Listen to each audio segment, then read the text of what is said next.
Oke,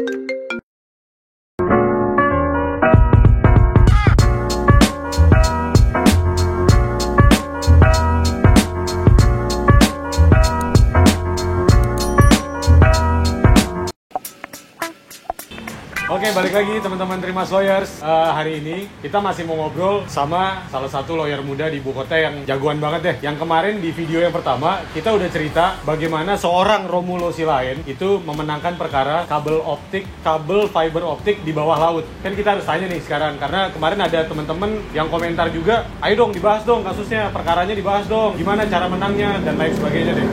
Jadi siang ini Romulo Silain udah bareng-bareng sama kami Trimas Lawyers. Kita tanya langsung yuk. Halo bro, apa kabar? Baik bro. Halo Bang Roy.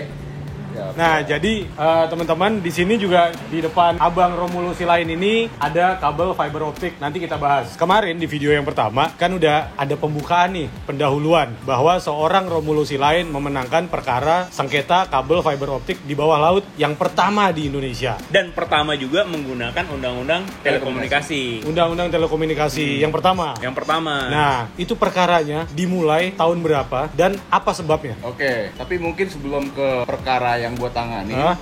gue perlu menjelaskan juga nih kayaknya nih, apa sih fiber optik itu? Oh, boleh biar teman-teman juga tahu. Dan kenapa itu dibuat gitu Ya. proyek ini. Jadi seperti bisa dilihat di sini ini ada Ya. contoh fiber optik yang ditanam di bawah laut. Jadi ini merupakan proyek strategis nasional. Proyek strategis nasional Yang dibuat oleh Pak Presiden kita, Pak Jokowi, Ya. yang diatur dalam Perpres mengenai pelaksanaan proyek strategis nasional. Kan Oke. gitu. Nah, kenapa ini kita buat? Supaya masyarakat Indonesia yang dari barat sampai timur itu semuanya bisa rata mendapatkan internet. Oke. Dengan terjangkau. Ya. Dan juga selain itu juga dari sisi keamanan negara juga ada bro. Ya. Bagaimana kita di perbatasan laut di Natuna sana itu kan sangat rentan dengan friksi-friksi dengan Ya. negara lain kan gitu. Iya. Karena batas negara. Betul. Jadi kita butuh sinyal internet itu untuk bisa kita mengcover luas wilayah Indonesia ini yang begitu luas. Iya. Oke. Nah, Nah, Bang, sebelumnya gue mau nanya, itu maksud di dalam laut itu, laut paling bawah, dalamnya lagi apa gimana itu, Bang? nah di bawah laut itu ya bener-bener memang sampai dasar laut. Sampai dasar itu, Iya. dalam banget tuh, Sampai Bang. dasarnya. Dan kabel ini ditanam atau ada yang ditaruh di atas tanah begitu, Roy? Nah. Di atas pasir laut gitu. Kalau itu ada peraturannya bro. Oke. Kalau dia di laut dalam, Oke. nggak perlu ditanam, cukup di laying aja. Oke. Oke.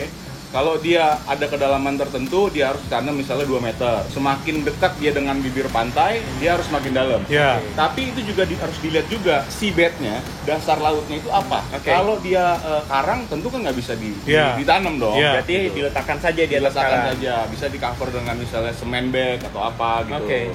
Seperti itu. Jadi nggak mesti ditanam gitu, tergantung dasar lautnya seberapa dalam dan apa yang ada di dasar laut itu. Oke. Dan yang ditanam kabelnya segede ini atau lebih besar? Lebih gede sih. Jadi ini Lebih gede. contoh aja. Oke. Jadi fiber optik itu kayak jalan tol. Oke. Jadi ini misalnya ada beberapa kabel kayak jalan tol ada sekian lajur gitu. Operator telekomunikasi bisa pakai tiap jalur ini. Oh. Oke. Gitu. Lo mau sewa berapa core? Oke. Oke. Seperti Nah, itu. Roy, kalau kita lihat di jalan-jalan di Jakarta kan banyak tuh penggalian kabel fiber optik. Nah, bedanya kabel yang digali di jalan sama yang di bawah laut itu apa sih, Roy? Ya, gue perlu tahu juga tuh. Iya. Aha. Kabel fiber optik yang di darat maupun di laut itu sebenarnya sama. Oh, oke. Hanya saja mungkin proses penanamannya aja Yang berbeda. yang berbeda. Kalau di laut dia harus pakai kapal khusus. Iya, iya. Gitu. Itu izinnya juga harus jelas jalurnya lewat mana gitu. Negara kita Indonesia punya nggak sih kapal untuk nanam kabel bawah laut ini? Setahu gua ada, tapi Ada? sedikit, 1 atau 2 lah. Oke. Gitu. Waktu pertama ini nanam kabel ini di proyek pertama itu di wilayah barat itu kalau nggak salah masih pakai kapal dari luar kita sewa. Oh gitu. Oke. Setahu gue ada dari Norway juga ya kapalnya ya. Iya betul. Oke. Bang, ini kabel ini betul-betul anti air nih berarti, Bang ya? Betul-betul Anti air. perlindungannya. Kedap gitu ya. Betul. Jadi fiber optik serat kaca kan. Nah, Iya, iya. dia kuat di dalam air, tapi kalau dia di bend Mhm. itu bisa pecah serat kacanya. Oke. Berapa lama ketahanan kabel ini jika ditaruh di bawah laut? Ada peremajaannya nggak? Setelah Iya. sekian tahun harus Betul. diganti. Bisa puluhan tahun sih ini. Tahu gua ini puluhan tahun. Nah, karena tadi kan ini apa kan sudah. Iya. Terus gimana cara nanamnya, peralatan apa saja yang dibutuhkan, ada kapal dan lain sebagainya. Nah, itu tadi pertanyaan gue yang pertama. Oh, iya. Kenapa jadi sengketa? Iya. Oke, gini, kasus putusnya kabel laut itu sebenarnya banyak terjadi gitu. Putus. Dalam artian gini, seperti gue bilang tadi, serat kaca kalau diketekuk ya pecah. Pecah. Oke. Bukan berarti putus misah ya. Oke. Belum tentu misah. Iya, iya. Tapi jaringannya yang terputus. Nah, banyak kapal melakukan labuh jangkar itu sembarangan. Nah, gue perlu jelasin juga nih, kenapa kapal harus hati-hati dalam berlabuh jangkar kan gitu. Di laut sama kayak di darat, dia ada jalur-jalurnya juga. Gitu. Apa yang tertanam di bawah laut itu ada di peta. Namanya di Berita Pelaut Indonesia. Oh. Oke. Jadi setiap kapal yang lalu lalang di perairan Indonesia itu akan diupdate oleh Berita Pelaut Indonesia. Oke. Wajib update. Oke. Nah, kalau dia tidak update, tentu dia nggak tahu. Pada saat berlabuh jangkar. Pada saat berlabuh jangkar. Nah, ada juga yang kemudian selain Berita Pelaut Indonesia juga setiap kapal itu harus menyalakan AIS kayak GPS-nya gitu lah. Oke. Yang bisa terpantau oleh sistem navigasi, baik oleh Syah Bandar maupun navigasi yang ada juga di aplikasi yang di semacam di Android gitu juga bisa mendownload. Mirip-mirip itu. flight radar gitu berarti, bro? Flight radar semacam itu. Oke. Di sistem punya swasta juga ada. Oke. Gitu. Namanya Network Operating System. Oke. Berarti dia pecah atau putus, Iya. terus kemudian jadi sengketa. Oke. Penyebabnya Jadi, jangkar. Jangkar. Mostly jangkar. Ada lagi yang lain berarti bang? Jadi, yang selama ini gua tanganin itu adalah karena penyebabnya kebanyakan jangkar. Oke. Dia lempar jangkar, istilahnya nggak lapor.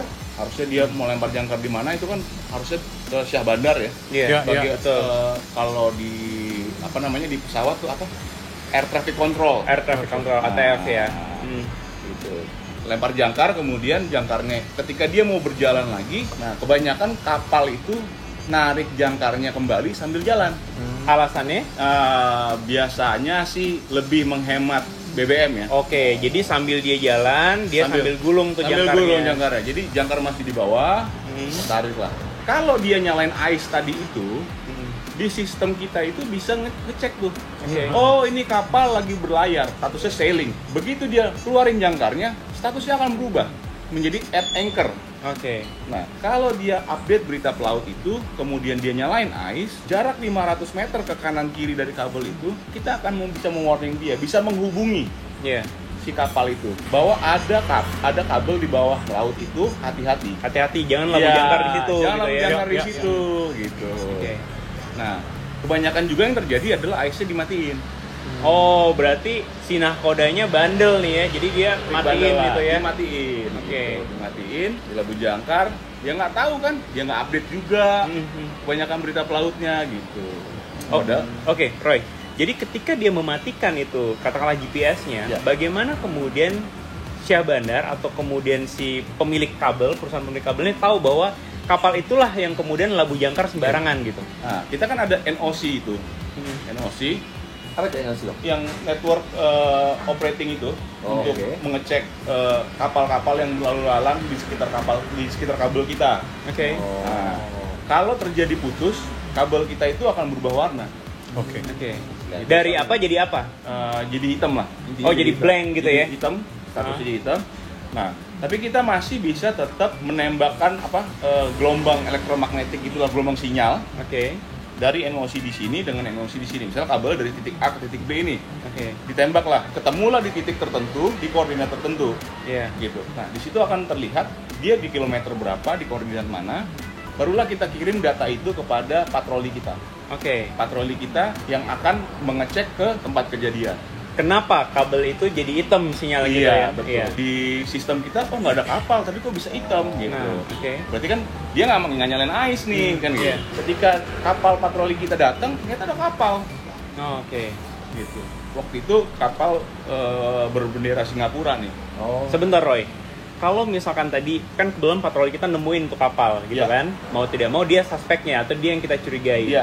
Tapi kalau misalkan dalam satu titik itu ada beberapa kapal, nah itu gimana menentukan bahwa si A inilah kapal yang labuh jangkarnya sembarangan nih? Ya, bisa terjadi begini. Misalnya ada 3 kapal, 2 kapal nyalain AIS. Oke, Statusnya dia itu sailing. oke, berlayar tuh ya. Ya, kecepatan dia sekian knot. Kalau kecepatan dia di sekian knot itu, tidak mungkin ada jangkar di bawah. Tapi yang satu lagi, misalnya mati nih AIS-nya. Hmm. Tapi faktanya waktu itu adalah si kapal ini nggak bisa gerak. Oh, kapal yang berarti nyangkut dia. Ya? Nyangkut. Nyangkut. Jadi dia apes berarti dia. Kegulung lah itu. Oke. Kegulung. Dan kemudian ya kita berkomunikasi dengan kapal itu. Oke. Terus sama-sama menyelam, mengecek. Oke. Gitu. Dan ternyata memang benar ada jangkarnya terlilit di kabel kita. Oke. Berarti hukum menyentuh bawah laut. Iya, Betul. karena kan yang kita tahu kan memang hukum itu dari dasar laut, darat sampai ke ruang angkasa pun diatur. Iya, iya. Kalau sama kayak ke manusia tuh dari mulai dalam kandungan, hidup sampai dia mati tuh. Iya, iya, iya, Jadi iya. semua diatur gitu. Iya, iya. Nah, lanjut Roy, ketika kapal itu nyangkut tuh, ditemukan. Iya. Lalu prosesnya seperti apa? Oke. Yang bertanggung jawab apakah perusahaannya atau memang nahkodanya yang harus bertanggung jawab? Oke. Karena ini perbuatannya adalah ancamannya pidana, Undang-Undang Oke. Telekomunikasi 369 tahun 1969 Oke. diatur dalam pasal 55 junto 38 itu siapa yang mau menyebabkan gangguan elektromagnetik Oke. atau fisik Oke. itu diancam pidana. Berarti baru menyebabkan gangguan saja tuh ya? Gangguan saja. Potensi saja. Atau Bukan sudah terjadi sudah gangguan. terjadi. Sudah terjadi gangguan. Dan Jadi- apalagi ini fisiknya memang sudah terlilit oleh jangkar. Jangkar.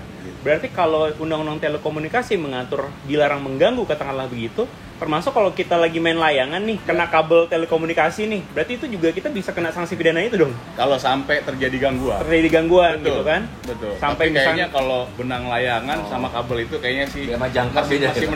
menang kabel. Oh, sih. oke. Tapi kalau jangkar kapal ditambah dengan tenaga kapal itu Iya. menang narik, jangkar. Iya. ya tentunya ya kembali lagi ya ini kan serat kaca ya. Iya. Dia keben sedikit udah pecah. Iya. Bang Roy, tadi kan kalau kita simak Undang-Undang Telekomunikasi tahun 99 ya Bang? Iya. Berarti kan 99 sampai 2020 itu udah jalan hampir 21 tahun nih ya? Betul. Dan ini baru kasus pertama yang mengenakan pidana kepada yang Betul. bersangkutan. Nah, Ini keren baru nih, ini setelah kan 21 pertanyaannya. tahun nih. Setelah 21 tahun khusus terhadap pasal 55 junto 38 itu menyebabkan gangguan elektromagnetik atau gangguan fisik. Jadi mungkin selama ini mungkin sebelumnya sudah ada tapi tidak dikejar secara hukum atau memang baru-baru ini aja nih terjadi perbuatan pidana gitu ya? Oke, ini kan berarti kan menyangkut juga dengan kerugian si korban. Betul. Ya kan? Nah, beberapa kasus yang gue tanganin itu si pelakunya bertanggung jawab. Oh, Oke. di situ Si poinnya. pelakunya bertanggung Mengganti jawab, kerugian. mengganti kerugian kita gitu. Iya. Nah, tapi di yang satu ini khusus yang satu ini kelihatannya memang harus maju gitu. Oke. Ya terpaksa kita melakukan laporan polisi, kemudian ya diproses lah itu. Itu penyidikannya ya cukup sulit juga gitu. Kita harus menghadirkan penyelam, harus menghadirkan ahli pidana, ahli telekomunikasi, ahli kesyahbandaran gitu. Itu banyak banget gitu. Seperti itu diperiksanya sampai akhirnya diputus oleh pengadilan dan Oke. kita memenangkan kasus itu. Nah, kodanya dihukum 2 tahun, terus kemudian ganti rugi sejumlah 600 juta rupiah. Oke. Kemudian kapal yang merusak kabel laut itu dirampas kok untuk negara. Kapalnya kapal bendera Indonesia. Bendera Singapura. Singapura. Oke. Nah, kodanya Nah, kodanya dihukum pidana 2 tahun. enggak, maksud gua kodanya orang Nah, Singapura atau kodanya Indonesia? orang Indonesia. Oke. Jadi sesuai dengan asas teritorial dia diadili oleh hukum Indonesia. Hukum Indonesia. Karena juga tempat kejadian perkaranya ada di Di Indonesia. Di Ya. mana sih ini kasus ini, Bang? Di daerah Kepulauan Riau. Oh, Pulauan Riau. Berarti ini dong, kan Roy ini biasanya di Jakarta. Ya. Berarti pada saat perkara ini bolak-balik dong. Bolak-balik. Jakarta, Batam, sempat ke lokasi, sempat ke lokasi. tapi nyelam juga nggak? Enggak. Kita sewa profesional diver lah. Roy, tadi menarik buat gua bahwa semua kasus sebelum yang terakhir ini akhirnya si nahkodanya dipidana gitu ya, Iya. berakhir secara damai. Betul. Dengan mengganti kerugian. Mengganti kerugian. Pertanyaan gua nih, kerugiannya berapa sih ketika kabel itu sampai jaringan komunikasi terputus gitu? Oke, kerugian itu tergantung dari di mana letak putusnya. Oke. Semakin dia ke dalam, tentu kerugiannya semakin besar. Oke.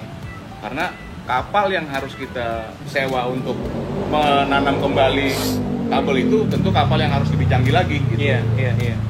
Dan divernya juga kan nggak mungkin, kalau udah dalam banget kan nggak mungkin gitu. Iya. Udah harus pakai alat semua. Karena kalau dari yang gue tahu kan kalau misalkan suatu kapal gitu menangani suatu project, kita kan sewa nih si Iya. company.